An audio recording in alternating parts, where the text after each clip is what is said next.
그러니까 지나간 얘기만 하는 게 아니라 그를 통해서 이번 분기에는 어떤 기업들이 좋아질 수 있을까에 대한 고민도 같이 있을 거라고 생각을 합니다.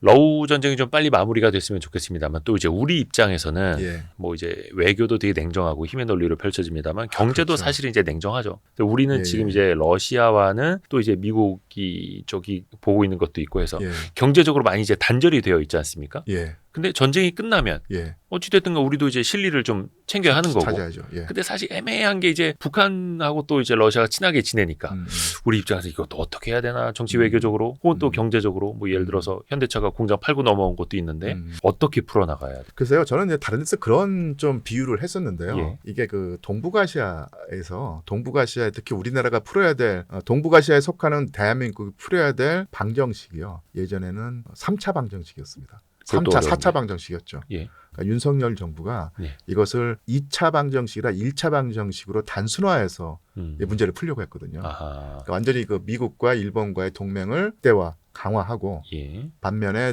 러시아라든지 중국과 멀리하고. 대립 관계를 해서 아주 진영을 확실하게 갈라서 변수를 줄여가지고 문제를 단순하게 만들어서 해결하려고 했었는데 이것이 사실은 지금 상황에서는 악수가 됐던 거예요.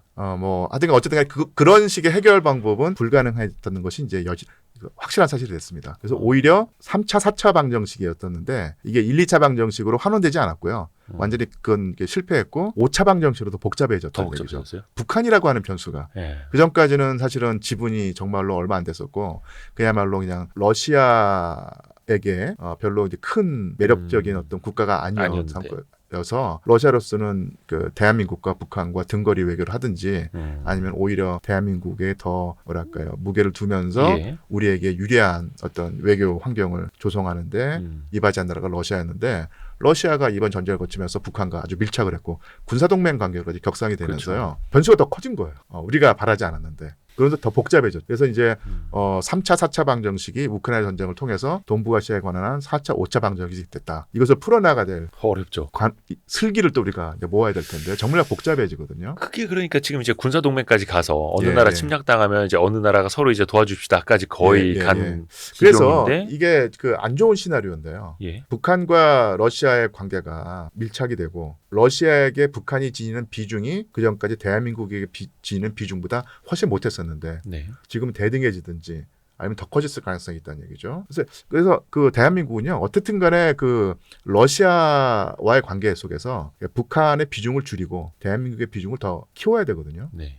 근데 그게 잘 안 되면요 어떤 가능성이 있냐면요 푸틴 대통령이 네. 트럼프랑 밀당을 하면서 네. 내가 도와주겠다. 북한과 미국의 협상을 내가 중재해주겠다. 할 수가 있습니다. 트럼프랑 김정은 만나는 거 내가 주선해줄게. 예, 그랬다. 어. 내가 지금 북한하고 친하고 북한이 내 말을 잘 들으니 정은이한테 얘기 잘해줄게. 그래서 내가 판을 만들어주겠다 하면은 트럼프로서는 마다할 이유가 없- 다시 한번 해보고 여기서 그러니까 지금 어쨌든 간에 그 팔레스타인 이스라엘 분쟁을 문제가 되고 있지만 어쨌든 간에 그것도 해결할 실마리를 찾았다고 생각을 하고 있고 그다음에 또 우크라이나에서도 이제 휴전을 하고. 유도해서 하고 동북아시아에서도 북한 문제까지 해결하게 되면은 자기는 노벨상. 예전에 뭐 민주당이 못했던 거 내가 다 한다. 그리고 뭐 정말 노벨 평화상까지 받는다. 스웨덴 가야죠. 이러면서 자기 그 세 번째 임기까지도 바라보겠다. 예? 그 세 번째 임기까지 바라본다고 하더라고요. 이게. 그거는 법적으로 안 되잖아요. 그게 그 일단 첫 번째 했고요. 예. 두 번째 했는데 세 번째 안 된다고 했을 때 쉽게 말하면 그렇게 어마어마한 쉽게 말하면 공훈을 세운 다음에 모르겠네. 할 수도 있고 아니면 트럼프. 또 그 가능성을 점치는 분도 있어요. 그게 뭐냐면요. 예. 푸틴을 모방할 것이다. 푸틴이 옛날에 헌법에 막혀서 아, 메드베데프라고 하는 사람에게 대통령직을 잠깐 잠깐 넘겨주는 주고 것처럼. 예. 예, 자기는 총리로 지내고 내려갔다가. 있다가 다시 다음 임기 다시 한번 했지 않습니까? 나왔죠. 예. 그래서 벤스 부통령에게 다음 임기를 주고 오. 세 번째를 할 가능성도 있다. 이런 식의까지 말을 할 정도로 거의 뭐 푸틴, 시진핑, 트럼프 이렇게 비슷하게. 예. 그래서 그게 얼마만큼 실현성이 있는가는 모르겠지만 예. 그만큼 트럼프는 내심 기회만 주어진다면 세 번째 대통령도 하고 싶은 마음이 있다고 보여요. 그런 야욕은 있는 예, 사람이다. 야욕은. 뭐 정말 트럼프다운 얘기인데 그러려고 하면 확실하게 미국 국민들을 설득해낼 수 있는 뭔가 공훈이 있어야 되는데요. 그게 이제 이 동북아시아의 정세 안정 뭐 이런 것이 있다는 얘기죠. 그만큼 이 동북아시아에서 트럼프가 바라는 바가 있고 그 바라는 바를 실현하는데 내가 돕겠다라고 나설 수 있는 인물이 바로 푸틴이라는 얘기입니다. 그러니까 문제는 뭐냐면 이런 그 북한과 미국과 러시아의 상호 세 국가 간의 밀당 속에서 예. 대한민국이 배제될 가능성이 있다는 거예요. 그렇죠. 대한민국이 거기에 우리가 끼지도 못하는. 북한이 뭐 이 나라 하나뿐만 아니라 우리와 밀접한 연관이 있으니 우리도 목소리를 내겠다고 했을 때 푸틴 대통령이나 트럼프가 왜 끼어들어가고 하면서 그렇죠. 당연히 북한은 뭐 대한민국이 끼어드는 거 바라지 않을 거고요. 미국이 또 옛날에 우리 대한민국과 그런 관계가 아니기 때문에 배제될 가능성이 있는데 이게 대한민국으로서는 가장 큰 제일 아픈 지점. 제일 그 최악의 최악. 시나리오거든요. 그러니까 이런 시나리오를 방지하기 위해서라도 다시 한번 외교 노선을 더 강화하고 보강하고 슬기를 모아야 되는데 야. 그러려면 러시아와 어떻게든 더 친해져야 됩니다.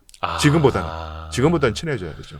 어떻게 해서든 저기 트럼프랑 김정은 미팅을 푸틴이 주선할 것 같으면 일단은 푸틴하고 좀 친해져서 예. 그러지 말고 예. 차라리 사자 회담으로 갑시다. 예. 우리도 같이. 어떤 뭐 구체적인 그 뭐랄까 그 상황은 뭐 제가 그 말씀드릴 수 없지만 어쨌든 간에 북한과 러시아의 밀착을 조금이라도 늦추고 그다음에 가장 나쁜 시나리오로서 그러니까 북한과 미국이 이방의 관계로 우리 대한민국이 배제된 관계에서 북한과 미국이 관계 개선을 하고 국교 관계를 정상화하는 이런 상태에서 그걸 방지하고요. 대한민국의 어떤 그 이익까지도 쉽게 말해서 이게 집어넣어서 그걸 보장받는 선에서 나가려고 하면요.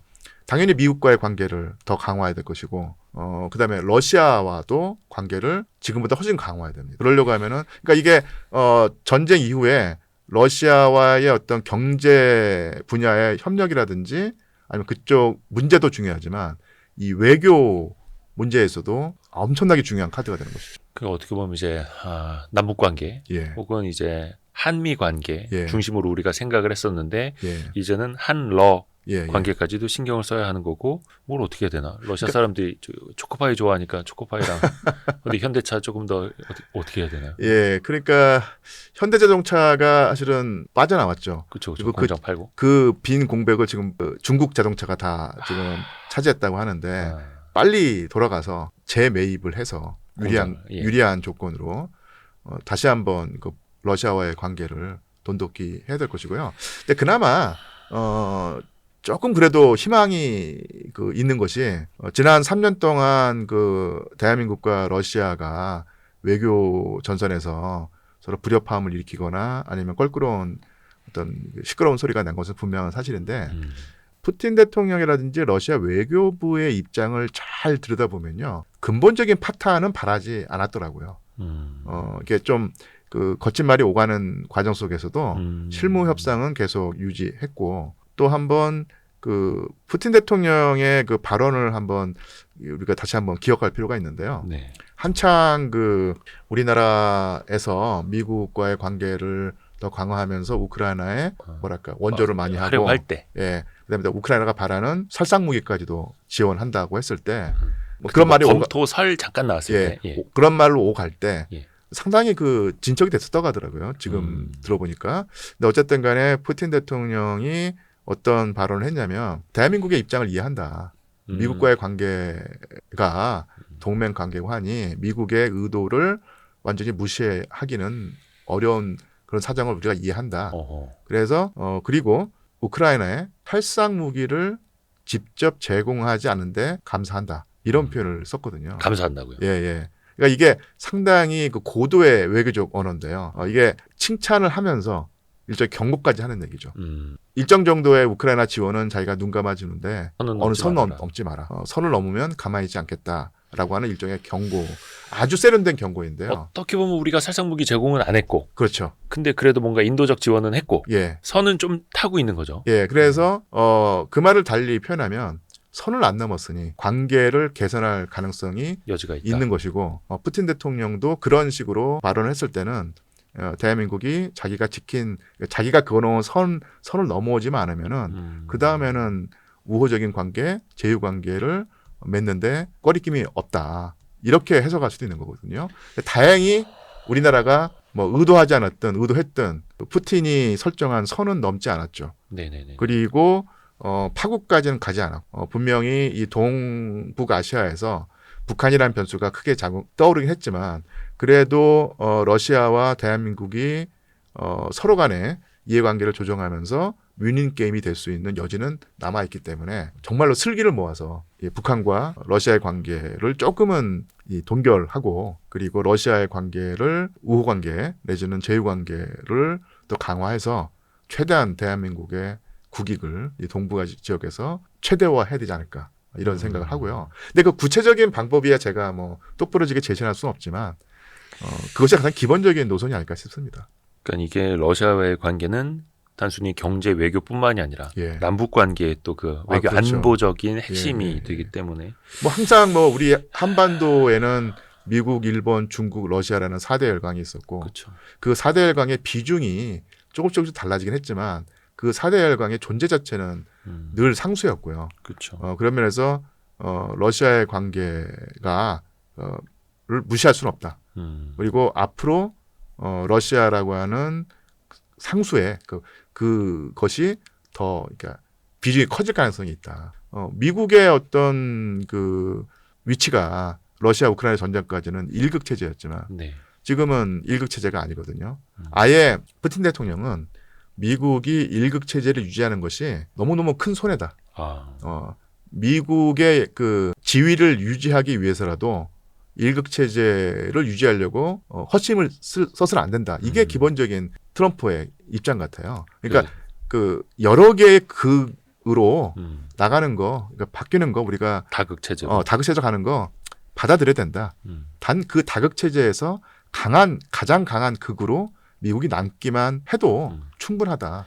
또 그것이 또 그래야 그나마 미국의 어떤 위상을 지킬 수 있다고는 현 시절 판단을 하고 있는 것 같고요. 이게 바로 바이든 행정부와 트럼프 행정부의 가장 큰 차이점입니다. 근데 만약에 그 트럼프의 구상대로 그다음에 또 푸틴의 구상대로 세계가 바뀌었을 때 러시아의 위상은 더 커지면 커졌지 줄지는 않은 것이라는 얘기죠. 참 그 4대 열강이라는 표현 우리 거의 한 중학교 1학년 때부터 그냥 귀에 못이 박히게 듣는 건데 예. 근데 어떻게 보면은 이 지리적으로 그 4대 열강 그 사이에 딱 이렇게 있는 것도 예. 거의 너무나 드문 일이고 그러니까 참 이게 저도 그렇지만 뭐 진행자께서도 예전에 어렸을 때 배웠을 때 네네네.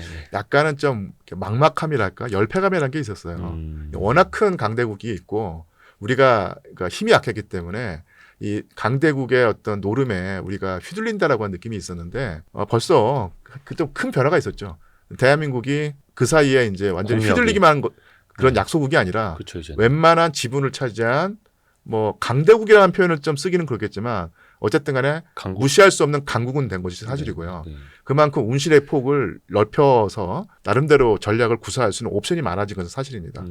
그래서 기본 체력이 있으니까 여기서 외교 분야에서 조금 더 슬기롭게 현명하게 그리고 교활하게 앞으로 판을 읽어 나간다면 정말로 예전과는 비교할 수 없을 만큼 우리가 주체적으로 큰 어떤 그 뭐랄까 역할을 할 수 있을 것이다 이런 생각합니다. 근데 문제는 뭐냐면 그 슬기를 찾아내는 것이 어렵죠. 어렵고 한데 또 그것까지도 해낼 수 있으리라는 또 희망을 또 가져봅니다. 근데 딱 그 표현이 맞는 것 같습니다. 우리도 좀 교활해져야 된다. 그렇죠. 예. 약간 이제 영리한 걸 떠나서 예. 이 표현이 어떨지 모르겠지만 영악해져야 된다는 예. 거. 우리 실력 확 챙기고 예. 어떻게 보면 이제 막 러시아, 북한 막 이간질도 좀 하고 예. 그런 면에서 저는 저 개인적인 이제 그 뭐랄까 판단이긴 한데 예. 젤렌스키라고 하는 정치인을 우리가 어떻게 평가할 것인가 했을 때 강대국 사이에 낀 어떤 약소국으로서 기본적으로 힘들긴 하지만 거기서도 일정한 자율성을 발휘해서 어떻게든 우크라이나에게 유리한 국면을 조성할 수 있는 기회가 여러 번 있었어요. 근데 그때마다 계속 악수를 두면서 오늘날 같은 사태를 이게 기본적으로는 미국과 러시아의 관계였지만 그 안에서 우크라이나가 조금 더 현명하고 조금 더 교활하게 운신의 폭을 넓혔으면 조금이라도 더 우크라이나에게 유리한 내지는 불리하지 않은 국면을 조성할 수 있었는데 그때마다 정치가로서의 젤렌스키는 악수를 했었습니다. 그래서 결국 오늘날의 상태에 이르게 됐었는데 그 반면교사로 삼아서 젤렌스키를 반면교사로 삼아서 또 아마 우리가 대한민국이 우크라이나보다는 그렇죠. 조금 더 강국이니까. 강국이니까 슬기를 모을 수 있다면 활로가 뚫리리라고 생각합니다. 예. 그러니까 진짜 그 열강들이 강대국들이 예. 서로 이제 한국과 손잡고 싶어서 이제 안달이 날 수 예, 있는. 예. 19세기의 어떤 그 대한제국보다는 지금 훨씬 더 유리한 상황인 것 같아요. 기본 구도가 바뀌지 않았겠지 모르겠지만. 그런 날이 올 수 있기를 또 슬기롭게 잘 또 해결해 나갈 수 있기를. 예. 요거는 일단 2025년 3월 말 버전이었고 그렇고요. 또 이 예. 또 정세가 어떻게 변할지 모르니까 예, 예. 나중에 저희가 또 류한수 교수님께 도움 말씀 또 계속해서 청하겠습니다. 예. 상명대학교 류한수 교수님이었습니다. 감사합니다, 교수님. 예, 고맙습니다. 고생했습니다. 고생했습니다. 지나간 얘기만 하는 게 아니라 그를 통해서 이번 분기에는 어떤 기업들이 좋아질 수 있을까에 대한 고민도 같이 있을 거라고 생각을 합니다.